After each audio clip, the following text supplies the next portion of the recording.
Jesus não ensinou que o reino de Deus está dentro? Mas não temos cometido o erro de orar a um Deus separado e à parte de nosso próprio ser?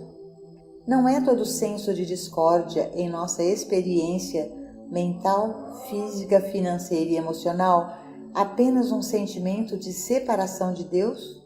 Este sentimento de separação que entretemos não é de nossa autoria. Isso foi feito por religiosos há muito tempo atrás. Foi feito por filósofos e por pessoas que estavam buscando a Deus em algum lugar fora de seu próprio ser, por aqueles que estavam buscando o bem para ser acrescentado a eles. A primeira lição que devemos aprender, portanto, é que Deus está mais perto do que respirar e mais perto do que as mãos e os pés. Quando aprendemos isso, começamos a esperar um desdobramento ou revelação de dentro, em vez de um contato com algo fora, desconhecido e distante do nosso ser. Devemos fazer a transição da pessoa que está buscando a verdade, buscando o bem e buscando a vida eterna, para aquela identidade individual que é em si mesma a fonte e o centro do bem infinito, para a revelação daquela identidade individual que é a bênção, não recebendo uma bênção, mas sendo ela. À medida que entramos na realização da verdadeira natureza de nosso ser e da verdadeira natureza do ser de Deus como ser individual, nessa proporção, nós nos elevamos acima das circunstâncias e condições da existência humana. A princípio, isto pode nos deixar flutuando pelo espaço e nos perguntando onde vamos pousar antes de descobrir qual é o poder do invisível que age sobre nossa vida e transforma nossa consciência. Quantas vezes já disse e escrevi que antes de alcançarmos o que estamos buscando, devemos chegar a um lugar onde possamos ver o que é invisível, ouvir o que é inaudível e conhecer o que é incognoscível. As coisas do Espírito de Deus são loucura para o homem.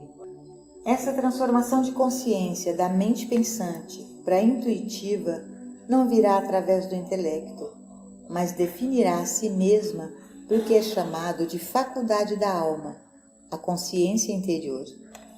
A afirmação de Jesus, tendo olhos não vedes e tendo ouvidos não ouvis, é um lembrete de que não vemos a verdade espiritual ou não ouvimos a verdade espiritual com os olhos ou com os ouvidos. Há uma consciência interior, uma faculdade espiritual que recebe e interpreta a verdade para nós. Podemos chamá-la de Deus, podemos chamá-la de amor divino, vida universal ou o Espírito de Deus. Entretanto, independentemente do nome ou termo que utilizemos, estamos reconhecendo que existe um centro de inspiração. Estamos reconhecendo que de nós mesmos nada podemos fazer, que é o Pai dentro de nós que faz as obras, que o Cristo vive nossa vida, significando o Espírito de Deus em nosso ser individual ou consciência individual.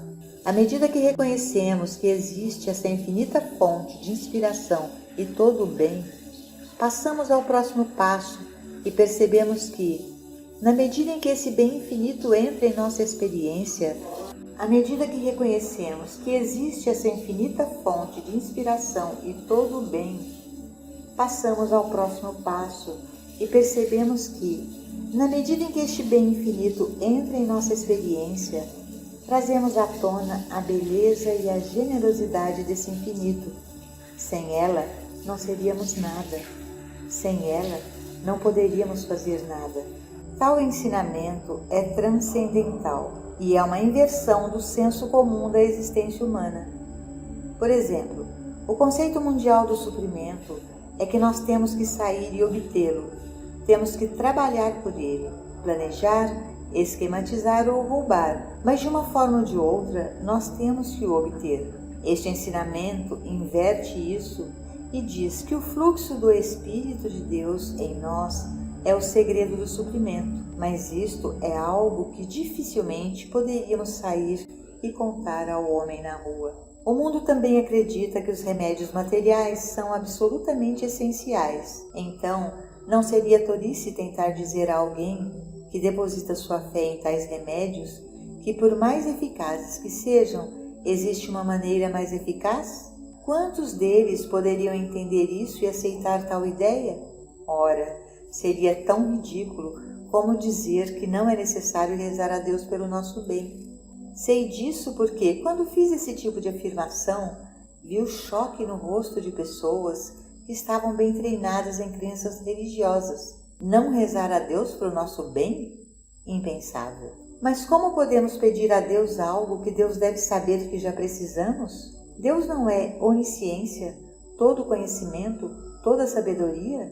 E se Ele é, não é pecado a oração que pede, implora e suplica a Deus pelas coisas deste mundo?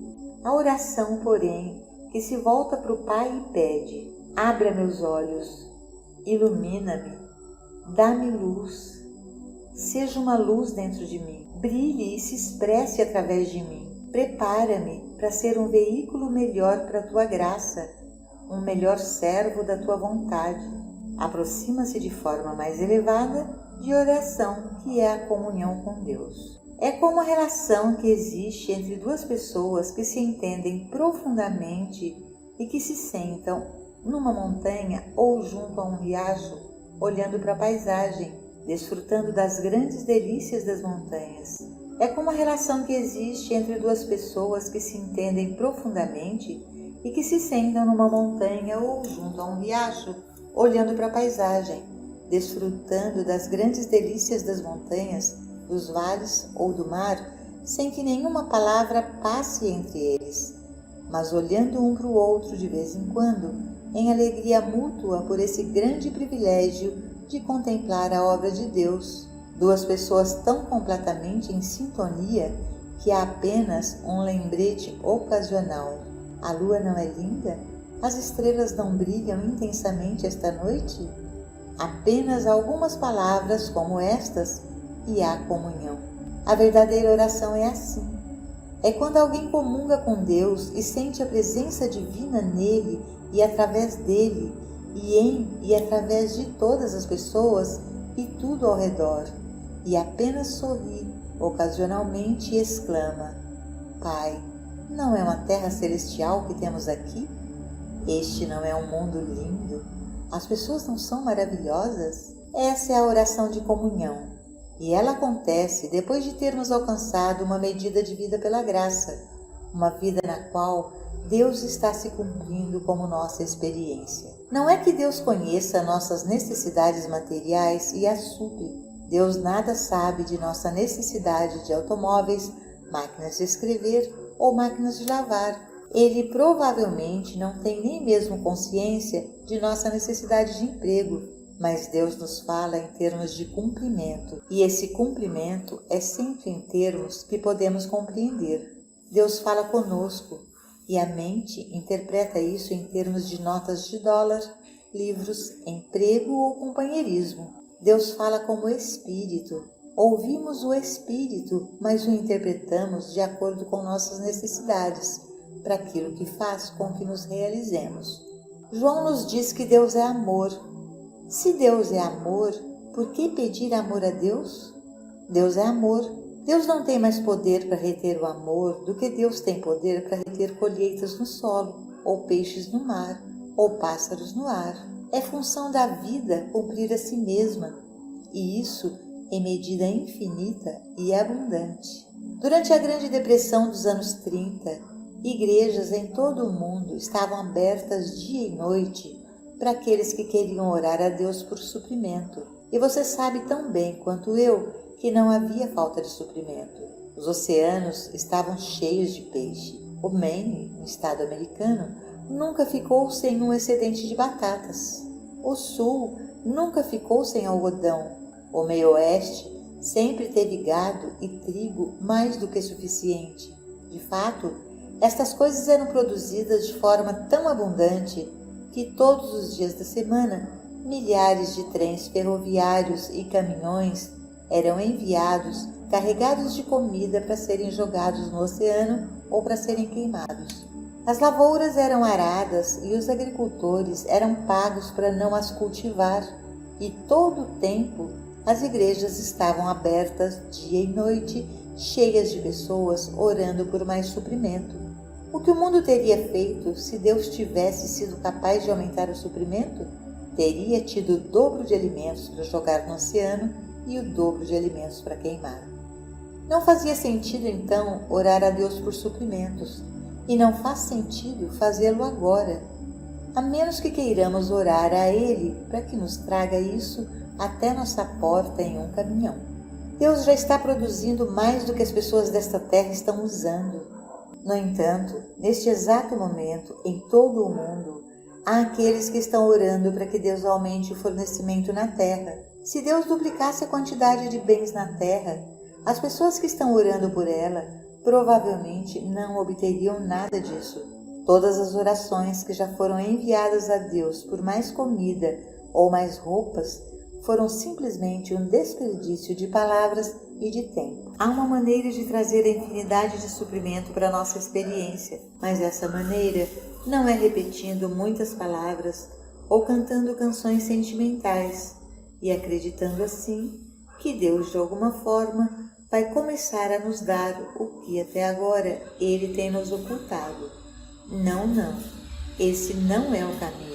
A maneira de restaurar a normalidade, a harmonia e a abundância não é orar a Deus para aumentar o suprimento, que já é maior do que podemos usar, mas sim para nos tornarmos conscientemente um com essa fonte, para que ela possa fluir. É como a eletricidade que usamos todos os dias. Deve haver um contato com a fonte de energia antes que essa energia possa fluir e funcionar.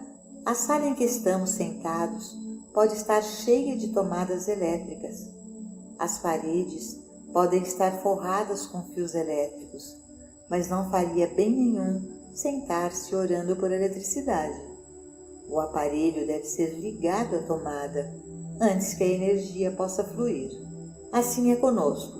Deus é a própria vida do nosso ser, o próprio amor e a própria fonte do nosso ser, mas devemos nos sintonizar. Devemos reconhecer e realizar nossa unidade.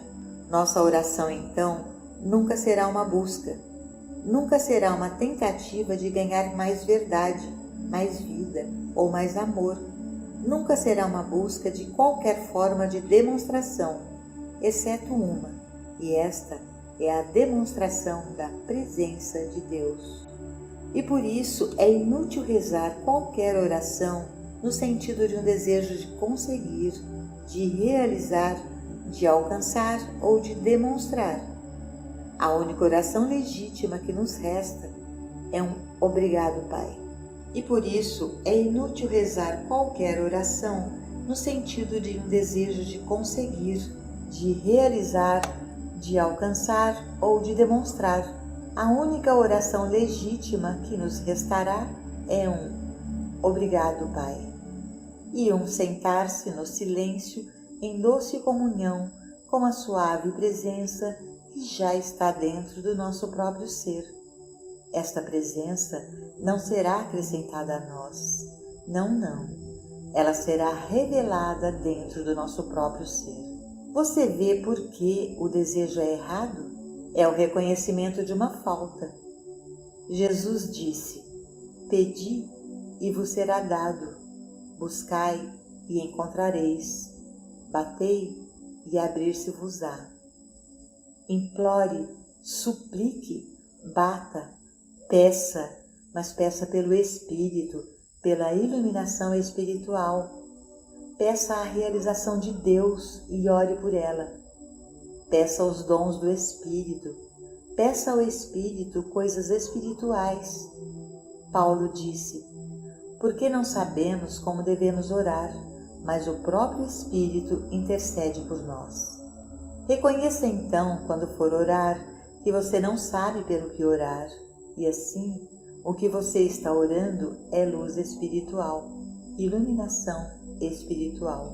Suponha que Deus pudesse ser tão personalizado a ponto de estar disponível para você aqui e agora, pelo que você rezaria? Algo chamado casa, dinheiro, companheirismo ou um lugar de estacionamento? Ou pela presença de Deus? Se você estivesse segurando a mão de Deus, não saberia que, na intimidade dessa associação, Deus conheceria a sua necessidade e a proveria? Então, a única coisa pela qual você rezaria é por Deus. Deus realmente é tão disponível e tangível como se Ele estivesse aqui de pé, visivelmente segurando a sua mão. Por quê? Porque Deus é onipresente. Deus é a própria onipresença. Deus é a vida e a plenitude de todo o ser. Portanto, se você tem Deus, por que você tem que pedir por Deus em um lugar no estacionamento? Se você tem Deus, por que você tem que pedir por Deus em um emprego? Oh, não. Seria suficiente pedir por Deus e obtê-lo. Isso seria suficiente para qualquer pessoa, como todos os que já experienciaram Deus descobriram. Na presença de Deus, não há mais nada pelo que orar. Você profana a oração se traz a ela uma preocupação, receio, medo ou um desejo por qualquer coisa ou pessoa. Como se pode acreditar em Deus e temer ou duvidar do resultado? A partir deste momento, você perde então o privilégio de orar por qualquer pessoa, qualquer coisa ou qualquer condição. Toda a sua oração torna-se uma canção contínua de gratidão por Deus ser amor, por Deus estar aqui e por Deus estar agora. Deus é a inteligência onisciente, o princípio da nossa existência, o Pai amoroso. A oração torna-se assim um reconhecimento da presença de Deus, uma comunhão com Deus, um repouso no seio de Deus, um segurar na mão de Deus, um sentimento da presença divina. Isto é oração e nada mais é. Você começa a ver a razão para a meditação constante e frequente? Você vê agora por que é que precisa de quietude mental em vez de tomar pensamento? Você vê por que em sua meditação deve desenvolver uma atitude de escuta, um estado de receptividade em que não pensa muito, mas espera que os pensamentos venham das profundezas do seu próprio ser. A verdade não tem de vir de cima do céu. Você não tem que se esforçar por ela. Você não tem que fazer um esforço mental por ela. Você apenas tem que deixá-la fluir suavemente. Perceba que todo o seu bem deve fluir de você. Nada disso pode vir até você. Divorcie-se de qualquer dependência externa, seja pessoa, lugar ou coisa. Nada disso pode vir até você. Veja-se numa tal luz que possa realmente e verdadeiramente compreender que se saísse de casa de manhã sem um centavo no bolso, você poderia satisfazer-se rapidamente com tudo o que fosse necessário, porque não teria de vir até você, mas sim que fluiria a partir de você. Se uma bomba explodisse sobre a cidade, você continuaria a comer 3 refeições por dia e teria um lugar para dormir e ser capaz de cuidar dos outros. A partir de quê? Das profundezas da natureza infinita de sua própria cristandade. Você poderia fazer como o Mestre fez, andar pelas ruas e curar os doentes e alimentar as multidões. A partir de quê? Da sua cristandade. Esta é a lição que todos devemos aprender. A nossa autocompletude em Deus e, através de Deus, a nossa autocompletude como o próprio Cristo de Deus. A verdade que é o seu ser torna-se a luz para todos aqueles que ainda não sabem que o reino de Deus está dentro deles. E à medida que o procuram, irão encontrá-lo através de você. Não de você, não. Você será apenas a luz revelando a luz dentro deles. Você nunca lhes dará a verdade. A verdade que você transmitirá é a verdade que está dentro deles.